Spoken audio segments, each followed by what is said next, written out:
வாக்குறுதி. சக்கரவர்த்திக்கு பின்னால் வந்த பரிவாரங்கள் இப்போ அங்கே வந்து சேர்ந்துட்டாங்க. மகாராஜாதிராஜ விசித்திர சித்த மத்த விலாச சித்திரக்கார புலி திரிபுவன சக்கரவர்த்தி குணபர மகேந்திர பல்லவேந்தர் வாழ்கின்ற கோஷம் படகுல இருந்தும் கரையில இருந்தும் கம்பீரமாக வந்துச்சு. அவரோட பரிவாரங்கள் முன்னாடி வந்த படகுல ஏறிக்கிட்டாங்க. சக்கரவர்த்தியும் குமார சக்கரவர்த்தியும் ராஜஹம்சத்தில் ஏறிக்கிட்டாங்க.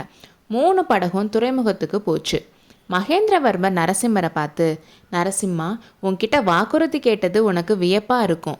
அதுக்கு நீ உடனே பதில் சொல்லாமல் இருந்ததும் நியாயம்தான். விஷயம் என்னன்னு தெரியாமல் எந்த வாக்குறுதியும் கொடுக்கக்கூடாது.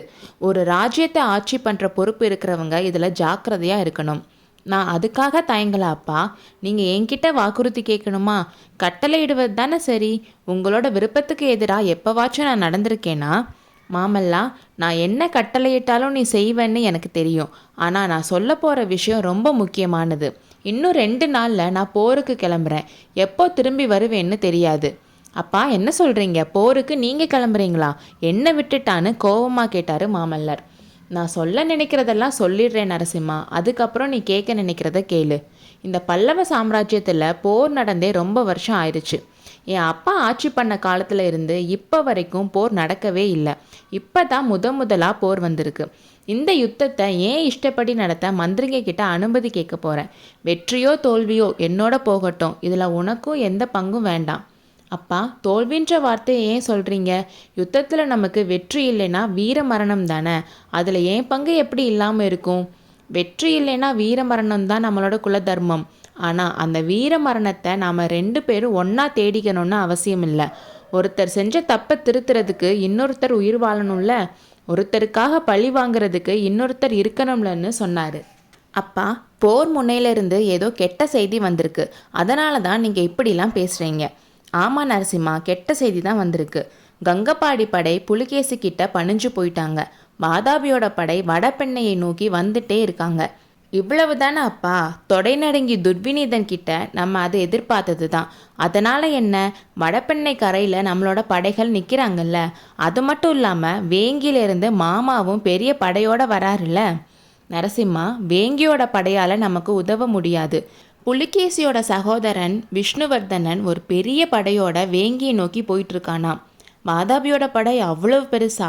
நாம மட்டும் ஏன்னு அவர் யோசிச்சாரு. அது என்னோட தப்பு தான் நரசிம்மா. இப்படி ஒரு யுத்தம் வரும்னு நான் எதிர்பார்க்கல. போர்க்கலையில் கவனம் செலுத்துறதுக்கு பதிலாக ஆடல் பாடல் சிற்பம் சித்திரம்னு பொழுத கழிச்சிட்டேன். அதனால் என்ன அப்பா?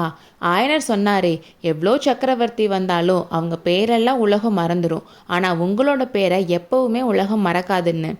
ஆனாலும் இந்த யுத்தத்தில் நாம் ஜெயிக்காமல் போனால் மாமல்லபுரம் சிற்பங்கள் எல்லாம் நம்மளோட அவமான சின்னமாக ஆயிருமே. அப்படி நடக்காதப்பா. யுத்தத்தில் தோல்வி அடைஞ்சு உயிரையும் வச்சுட்டு இருந்தால் தான் நீங்கள் சொல்கிற மாதிரி நடக்கும். போர்க்களத்தில் முதுகா காட்டி ஓடி ஒளிஞ்சுக்கிறவங்களா தான் உலகம் பழி சொல்லும். வீர மரணத்துக்கு நாம் தயாராக இருக்கும்போது அவமானத்துக்கும் பழிக்கும் ஏன் பயப்படணும்? வீர மரணம் இருக்குதான். ஆனால் அதுக்கு முன்னாடி நம்ம பகைவர்களை வேரோடு அழித்து வெற்றி பெறத்தான் பார்க்கணும். வாதாபி மன்னன் யுத்த தந்திரத்தை நல்லா தெரிஞ்சு வச்சிருக்கான் நரசிம்மா. ஆனாலும் அவனை தோக்கடிச்சு நம்ம வெற்றி பெறுவோம், அதில் சந்தேகம் இல்லை. ஆனால் அதுக்கு உன்னோட உதவி வேணும். நான் சொல்ல போகிறது உனக்கு பிடிச்சாலும் பிடிக்கலனாலும் நீ செய்யணும். அப்பா, நீங்கள் என்கிட்ட உதவி கேட்கணுமா? எவ்வளவு கசப்பான கட்டளைனாலும் சொல்லுங்க, நிறைவேற்ற காத்திருக்கேன்னு சொன்னார். மகேந்திரர் கொஞ்ச நேரம் அமைதியாக இருந்தார். அவங்க போய் சேர வேண்டிய துறைமுகம் தெரிஞ்சுது. அங்கே நின்றுட்டு இருந்த கப்பல் எல்லாம் ரிஷப கொடி கம்பீரமாக பறந்துட்டு இருந்துச்சு. அதுக்கும் கொஞ்சம் தூரத்தில் மாமல்லபுரத்தோட குன்றுகள் தெரிஞ்சிச்சு. இதெல்லாம் பார்த்துட்டு இருந்த மகேந்திரர் நரசிம்மர் பக்கம் திரும்பி, மாமல்லா, நான் போர்க்களத்துக்கு கிளம்புறேன்ல.